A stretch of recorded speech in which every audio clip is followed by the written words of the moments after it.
अनिल देशमुखांनी सातत्याने या ठिकाणी जसं हिंदी पिक्चरमध्ये सलीम जावेदांच्या स्टोऱ्या या अतिशय पॉप्युलर होत्या तशा सलीम जावेदच्या स्टोऱ्या चालू केलेल्या आहेत।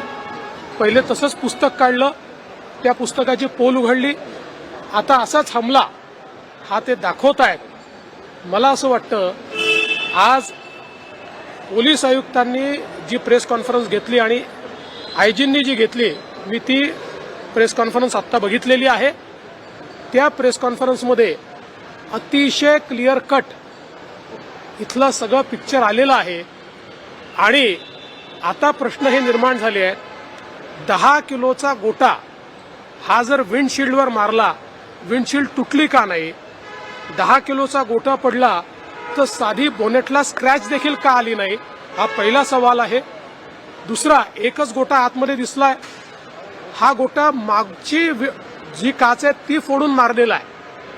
आता मागच्या काचेतून म्हणजे मागचा जो व्यक्ती बसतो तिथल्या काचेतून जर दगड मारला तर तो मागे लागायला पाहिजे, तो समोर कसा लागला? अशा प्रकारचा दगड तर फक्त रजनीकांतच्या पिक्चरमध्ये फेकला जाऊ शकतो की मागून फेकला, तो असा गोल घुमून समोर येऊन डोक्याला लागला। आणि मग एवढा 1 किलोचा दगड लागला तर नुसते ॲब्रेशन्स का आहेत? त्याच्यामध्ये कुठली जखम का दिसत नाही? त्यामुळे हे जे काही आता सगळं समोर आलेलं आहे आणि याचं जे बिग पिक्चर समोर आलं आहे, यातनं एकदम स्पष्ट हे होत आहे की हे सगळं हा सिनेमा तयार करण्यात आला।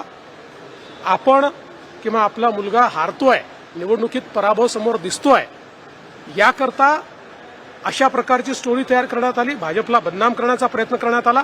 आणि यात दुर्दैव हे आहे की अशा प्रकारच्या स्टोरीला काल माननीय पवार साहेबांसहित सर्वांनी जाणीवपूर्वक इकोसिस्टम उपलब्ध करून दिली, अँप्लिफाय करण्याचा प्रयत्न केला, पण आज त्यातलं सत्य उघड झालेलं।